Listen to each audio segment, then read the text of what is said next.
Welcome to the Wrestling with Goals, the Conceive, Believe, and Achieve podcast, where we delve into the minds of elite athletes and coaches to uncover their secrets behind their success.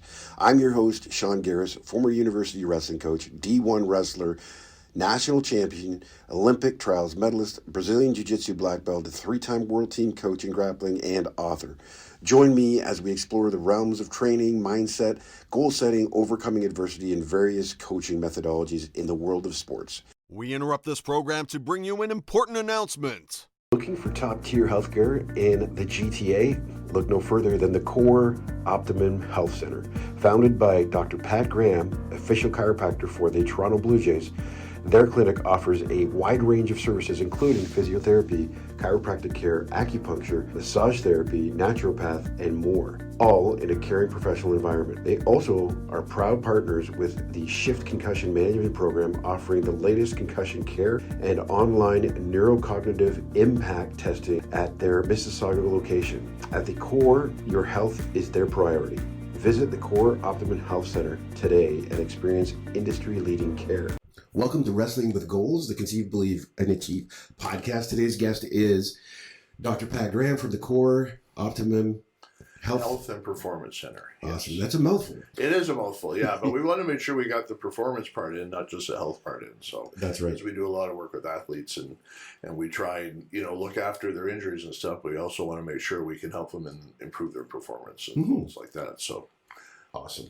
Yeah, no, you know what? That's I came to you guys a while back, probably I can't remember, maybe 6 or 5 years ago. Yeah, probably 5-6 years ago. As a result of a work-related injury, I was hit by a motor vehicle. Right. And I received a concussion. Yeah. So I came to see you guys because I had a mutual friend. Well, one of the guys that works here, Scotty Payne, he works here. He told me about you guys. Yeah. So I came in and you guys treated me for better. So I want to talk a little bit about my journey with you guys as well. But I want to talk about your background because I think it's applicable. We are a sports podcast. Right.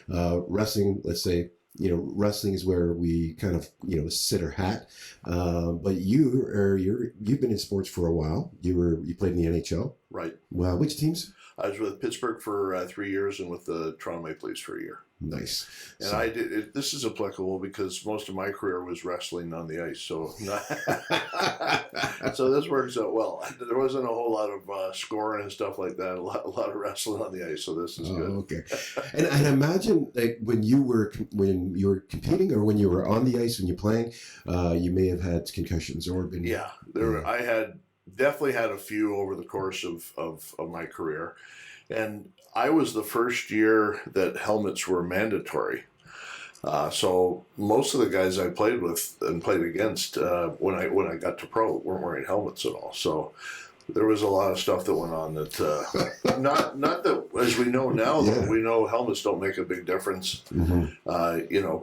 You can put a house on someone's head.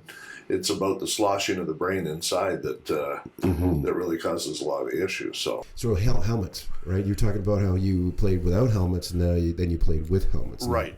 So growing up, I played with helmets all along, and there wasn't much to them at the time. Mm-hmm.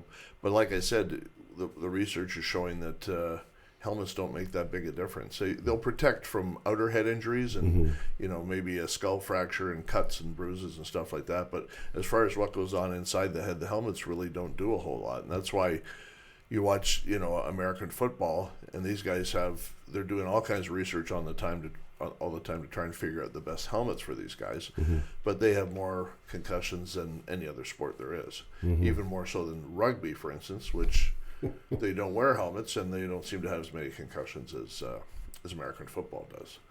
Yeah. So it's a lot about what happens inside the head, and then also the neck is a huge involvement, and that's what we found actually with you. Mm-hmm. A lot of the stuff you were dealing with was a function of the brain situation itself, but because of the way you got hit in the motor vehicle accident, the head moved back and forth, creating a whiplash scenario, which not only affected the brain but affected your neck, and then there's a huge interrelation between the two there. So, and that's how we got going with that, and that's how we got into this as chiropractors. Mm-hmm. It was about probably 15 years ago now. I ran into a fellow who was working with a company called stopconcussions.com, not a company, sort of a charity almost. And he introduced me to a fellow in Guelph, Dr. Scott Haller. And they've been working with the University of Pittsburgh, which has the biggest concussion center in the world. And so we met up, and all our training comes from the University of Pittsburgh, and they're the ones that develop the neurocognitive test called the impact test, which all the pro sports teams do before the season. They do this baseline testing. And it's a computerized test, plus they do some vision testing and balance testing, and they're the ones that developed all that.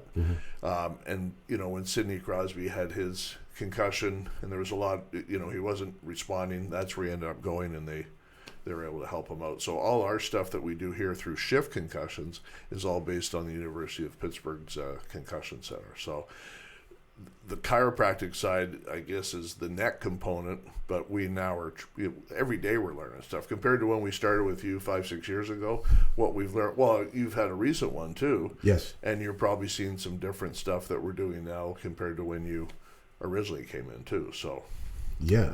And yeah, that's why we're doing this podcast. I thought, I've been a victim of concussions, throughout my sporting career. Sure. I have never actually experienced a concussion from, like a motor vehicle like the one I did in the beginning. Right. And the second motor vehicle that I've gone through is it's been worse. Yeah. I find. Yeah. That it is a, what's the word I'm looking for? It is cumulative. What happens inside the brain, and that's why it's so important after that first concussion to really manage it properly, to try and reduce the amount of cumulative effect over the course of time. As athletes, things are going to happen. We're gonna have things where we whack our head or have our neck twisted a certain way and stuff like that, and we're going to end up with concussions. But the key now, and we're learning more and more every day, is just how to manage them correctly so that when you return that person to play, they're returning safely with minimal stuff going on in there that can cause a cumulative effect. So before it used to be rest, the parents, they would tell them, wake them up every so often, just rest, see if you're okay, and then boom, you're back out there doing stuff. Now it's about the first 24 to 40 hours, you really want to let them just totally chill out, even in complete darkness. And they'll tell you when they're ready to come out type thing. But you want them, just complete neurological rest. So dark room, sleep as much as you want. Don't wake them up. You monitor them to make sure they're breathing properly and stuff like that, obviously. And you keep an eye for any red flags and stuff like that. But now it's about that initial phase is a rest and restore phase. But right away, as quickly as possible, you want to get them back into engaging in life, basically. So some cardiovascular work, get them out walking, with a hat and sunglasses on to protect the eyes. Get them back doing a little bit of reading and schoolwork and stuff. You try and keep them away from electronic screens and stuff like that. But other than that, you want to gradually introduce them back to life and their sport, but just graduate it as much as possible, as opposed to not doing anything. So I went to my GP this time around. Right. And I was told rest. And then I just started doing research, and cocooning is that's what basically they refer to it as is resting for weeks. They're saying no, that's just not to do that anymore. Absolutely, that's the worst thing you can do. Yeah. So that's why you really want to, things like walking, some gentle aerobic work, just to get blood flow into the brain. You know what I mean? You want the brain. What we sort of say is work. If 10 is the worst you've felt and 0 is feeling great, you can sort of push yourself to a 2 or 3. And try and not go beyond that, because that may set you off even more. But pushing to a 2 or 3 actually helps stimulate things to get things working properly again. So that's why you don't want that cocooning anymore. And unfortunately, in the medical field, what we've learned over the last 10 years or so has changed so rapidly. A lot of the medical profession hasn't been able to keep up with it. They just don't. They don't know, unfortunately. Yeah. Even emergency room physicians, some of the stuff I hear that they're telling these people to do when they come into the clinic, it's just like, sorry, that's not, we want to try and get you going again. We want to get you back to life, because the thing that happens, especially if you're a kid and you have a situation like this, you cocoon them and you don't let them do it. And next thing you know, you're dealing with the psychological component of depression, now you've got even more on your hands. You know what I mean? So you really got to graduate them back into life as quickly as possible. And that's one of the symptoms of concussions, right? The depression. Yeah. Yeah, you're dealing with the brain. There's so many, I guess, things that go on with the brain. My journey, I experienced the irritability that I didn't realize how it manifests itself. Sometimes it just creeps up on you. You don't really, you think it's just kind of a part of normal life. Right. But then you start to realize you're doing things that you don't normally do. Like, Right. You'd be driving down the road and usually, if you get cut off, it's not something that really bothers me too much. Yeah. But then I would do something out of character. Yeah. The headaches, I thought it'd be constant headaches for me. I don't know if it's different. Mine is like a stabbing in the brain when I'm exposing myself to stuff like the TV or telephones, not telephones, phones, I guess. We don't have telephones anymore. You remember what those are. Yeah. But yeah, the symptoms, like I learned from you guys, is that I need to push it a little bit, then back off. Right. When I start to feel those pains, when I start to get irritable, back off. And then, Yeah, absolutely. And that's how you integrate back as quickly as possible by just managing that. And we're only spending so much time with you, so you hope that people don't push it too much, thinking they can do more or whatever, But you do want to push it that little bit just to sort of stimulate everything. Yeah. And like I said, not just physically, but mentally too. Yeah. As you know, we test the eyes. So you're right. It's every part of the brain can be affected, right? Depends on which part was affected with the blow or the whiplash type scenario. But we do eye testing, balance testing, a lot of vestibular work with the way the eyes and your balance system work and stuff like that. And it's amazing what you find. So you really have to try and restore, particularly the eyes, because the eyes use about 70 to 90% of the brain's energy, depending on what you're doing. So if they're constantly not functioning properly, and the biggest thing is them functioning together, if they're not working properly together, then the brain just is on overload all the time and it can't settle down. And what you'll find is you'll get someone settled in that first 24 to 48 hours. They feel great, and then they go and start to do something. But if the eyes aren't working together properly, or the vestibular system, your balance system isn't working properly, it just sends them right back into a tailspin, and they can be right back to where they started. So that's why you have to really, nowadays, the assessment is so important. Really get to the bottom of what's going on with them, and then start adding stuff back in that can restore that type of stuff. Tell me what a typical patient for concussion comes in here. What kind of assessment? How does the assessment work? So if we haven't seen them for like a baseline testing, like in an ideal world, we'd have someone that we'd done a baseline test on, so we know what they're like prior to the concussion. But that doesn't happen very often. We do a bunch of testing for teams and stuff like that, and we will see some of those kids, and it's great because then we can compare where they're at and see what we have to work on, and then we also know when they're ready to head back safely, when they're basically back to where they were at their baseline. But even in baselines, we pick up some stuff with the eyes and that too, and we're like, man, you shouldn't be out playing contact sports right now because your eyes aren't working, and they've been playing all along. You know what I mean? But a patient will come in, and one of the biggest things is just the key is the history. You sit with them and find out how the best you can how the incident took place. If it was a motor vehicle accident, for instance, people can say, oh, it was a whiplash, but did you get hit straight from behind? Did you get hit on an angle? Because that creates, if say someone gets hit on an angle, that creates a rotational force as well as a forward and backwards force, which causes even more problem in the lower part of the brain, where the neck meets the head.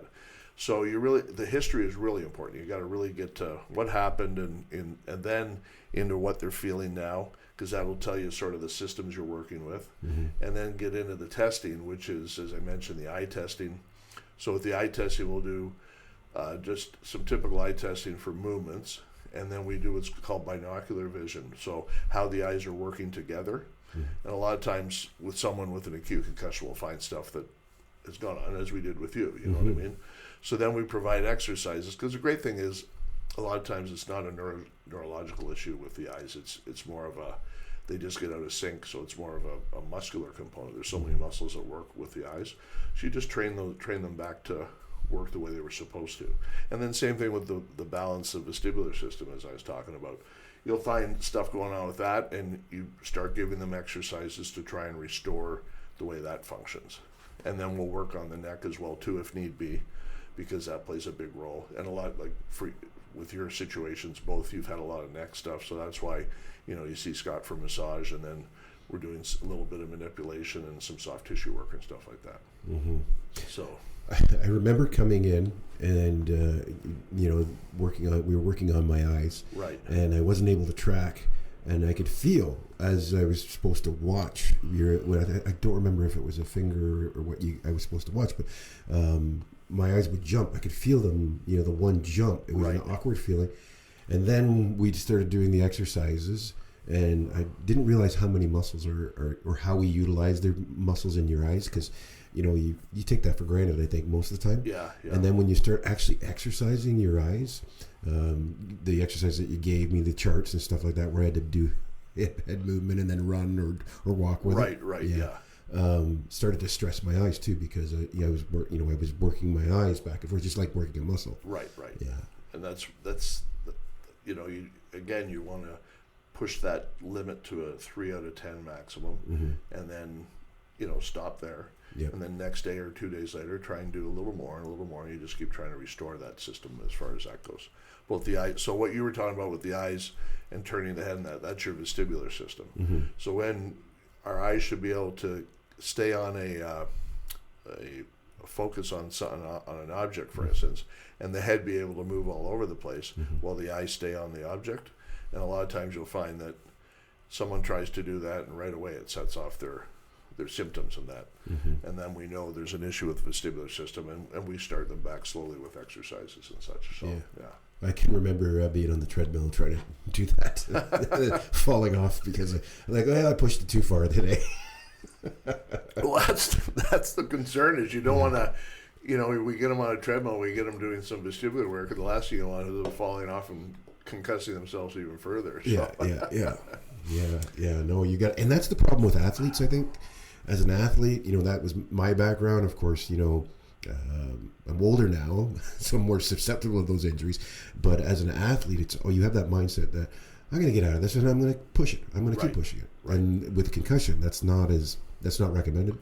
No, you want to push it, but as I said, you really want to monitor how far you push it, mm-hmm. and not too much. It's just got to be a gradual thing. Yeah. But I think, I mean, I can remember, for instance, famous hockey player Mark Messier, back checking on him, and I sort of had him held up a little bit, and I thought, okay, I got this guy. And he just threw a flying elbow, caught me right in the jaw, and I went down, and I was like Bambi on ice. I'm trying to get up, and the legs are going out, and the arms are going out. Mm-hmm. I got up somehow, got to the bench, and I think 3 shifts later, I was ready to go out in the ice again. Well, I thought I was ready. And that probably explains some of the stuff I'm dealing with today, for crying out. You got any video of that one? I don't know if there's any of that one. There probably is, because it was at I was playing for the Leafs at the time. It was at Maple Leaf Gardens, so there probably is some video of that. So we'll be able to find that somewhere. Yeah, there's some videos of, I said, the wrestling on ice, like we talked about. So I wasn't a very good fighter, but I had to do it every once in a while. So that's where I really worked on my grappling. I got in there and held on the best I could. So nice. And as a result, you paid for it sometimes. Yeah, I'm still paying for it. I got hip replacement surgery coming up in 2 weeks' time, and there you go. Yeah, so I get worried. You know, I'm always sort of checking my memory and stuff like that, and checking different things that might be related to previous concussions, because I've seen so many guys that I played with who are struggling with dementia. You know, and everyone understands that one, but things like concussion, Parkinson's. Okay. Lots of guys dealing with Parkinson's, like way more than the general population. And the other one is Lou Gehrig's. That, you know, we've got several guys that have dealt with that and are dealing with that and passed away because of it. Yeah. And I'm pretty sure it's related to concussions. Yeah. And no one will say that, but you know, as far as the league goes or anything like that. But it's just, when you look at the general population and the number of people that end up with this, and then the number of NHL hockey players, and probably, I'm sure, football players and stuff too. It's just, there's way too many. And that's from repeated blows to the head, For sure. and not getting treatment. Absolutely. Yeah, because back in that day, it was kind of, get up. Yeah. Yeah, it was shake it off. Yeah, shake it off. Yeah. Yeah. You just got it. You took a stinger or whatever they call it. You're down, you're up. All right, you're good to go. Actually, my sister's boyfriend in high school was down at Cornell University playing football, and he had a bad head injury, I believe, and they put him back out in the field, and boom, he was gone. So he just, I don't know what the final diagnosis was. We never did, but it was definitely related to Hitting the head injury and then going back out way too soon, or not being. Well, we didn't know. You can't blame anybody. You just didn't know back then. Yeah. So, but things like that happen and have happened too often. Yeah, because I remember. So when I was my first concussion, I was hit in the car at work. I was driving to, from what I remember, going to a gun call, and I got hit. Anyways, the impact. I got to the hospital. They checked me out for anything like physically. Yeah. The doctor just said, if you feel like you have a concussion, here's the symptoms, come back and see whatever. I walked out of the hospital and I didn't think I had anything wrong with me. Right. And then, I think I slept and I woke up and it was, I wasn't able to remember words. Yeah. Words that were, would have come natural to me. Right. Exactly. Then that, there's some issue. Yeah. But as far as, game situation, if I was hit, and I'd be like, I don't feel anything, I'm going to go back in. Yeah. That's where the danger lies. If they're, they would be looking for red flag symptoms, vomiting, bleeding out of the ears or other areas, stuff like that. Just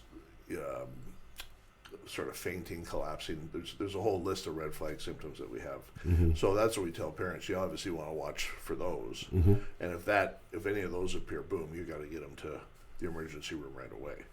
But other than that, a lot of times back then they would have just out you go. Yeah. So that's that was a concern for me. So when I met the guys from Stop Concussions, that's how we thought, there's got to be a better way to treat, which Shift Concussion has shown us, and it's like I said, it's ongoing. We're training with them all the time. We now, I think you've got some stuff from Doc Ryan with regards to the app. So we have everything on an app now through Shift Concussions, and that gets any videos and a lot of explanations too that people can understand better of what they're dealing with. Yeah. But any of the exercises we give are now all on video and stuff that can follow that along, and that's a bit of a fine line too, because you tell them, we don't want you on the screens for the first little while, then we're going to send you some exercises on video. So, but it again, that's where you're able to push people a little bit, and they just got to manage that. Yeah. So on the note of Stop Concussions, I think we talked about this a bit. It's probably taken 4 years now, but I just completed a book called the Concussion Prevention Playbook. So my thing was, we were seeing all these kids coming in and guys like yourself coming in. Obviously, you're in a motor vehicle accident. There's not much you can do there. Yep. But kids coming in that were concussed, and even having to tell some of these kids and parents, like, you know what, this is your third time around. I don't think you should be playing hockey anymore. I don't think you should be playing football or rugby, whatever. And it's devastating to have to tell the parents and kids this, right? And so I thought there's got to be certain things that could be done. And I started to notice certain things with kids that were coming in particular. And I think a lot of it is, so in writing the book, the Concussion Prevention Playbook, it was the very first thing I got to was posture. And kids nowadays on their phones, at computers, we're seeing all kinds of rounded shoulders, head coming forward. Speak of the devil. The head coming forward. So now you're in a position, think of if you're playing a sport, if the head's sitting properly over top of the shoulders, the head's not leading, you might get hit in the chest or or such. But as soon as you start to come forward like this, now the head's leading, so it's more prone to taking contact. It's in a much weaker position. The neck and head are in a much weaker position than it is when it's sitting properly. So now your chance of whiplash or even just a simple hit and rotation are much greater. So that was the head component, like the concussion component, and then we were seeing all these shoulder injuries coming in from simple little contact that shouldn't have happened, but because the shoulders are sitting forward, now they're more prone to a rotator cuff and a separated shoulder, an AC joint sprain, even dislocations. We're seeing way too many because just posture is so bad. So that's the first thing I talk about in the book is posture and ways you can improve your posture. And why it's so important to make sure you've got good posture, because it can I think just that alone would help out, not eliminate obviously, but help prevent some concussive incidents. And even if you are in one, it might help reduce the potential damage you do, you know what I mean? And then we talk about neck strengthening, which I was anxious to talk to you about this because being a wrestler and everything with your background, you guys do all kinds of stuff for the neck, right? Yeah, we bridging and all that stuff, and football players do a lot of that stuff too. You would hope. Yeah, but the research now. There's a guy, Dr. Theo Versteeg, out of the University of Western Ontario. They've done a bunch of research and showing that really typical neck strengthening, that bridging, even using equipment and stuff like that, it doesn't reduce the incidence of concussion. And it didn't make sense to me. I'm like, that doesn't make sense. You'd think if you're stronger up through there, there'd be less of a whiplash effect, or the stronger your neck is, the less the head would move this way if you got hit, creating reduced slosh in the brain, right? But the research was showing that, and then he realized there is a certain type of strength you can do, and he developed, it's the coolest thing. I'm trying to think of the name. It's something 360, and it's a football helmet, and it's got a like a rod on top and a cylinder, a weighted cylinder, and it's I don't know whether it's moved by magnetics, like electromagnetics or whatever, and it makes the head go around. And that's a way of strengthening the head, and you can increase that. And I think they were doing it with, I might be wrong, but I know it was one of the NFL teams. I think it might have been the Detroit Lions last year.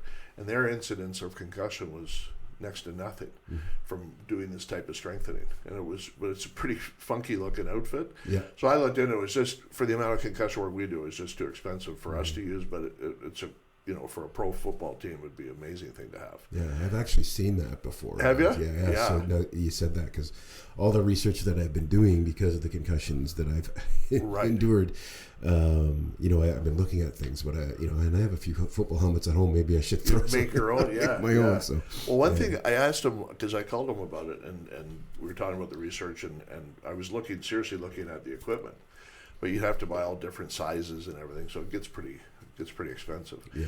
But I said, is there anything you send someone home with that they can do besides, just using the helmet scenario? He says, he named it the Versteeg tumble or something. And basically what you do is you sit and you fall backwards on your bed or on a mat, and you fall back and you stop yourself from your head from hitting the mat. Okay. And that type of strength, training that type of way, can make a big difference. And I started thinking about that, and I thought, man, as a kid, growing up, we didn't have all the electronics. We're outside, climbing trees, doing all kinds of stuff. You sort of learn that on your own. Yep. You know what I mean?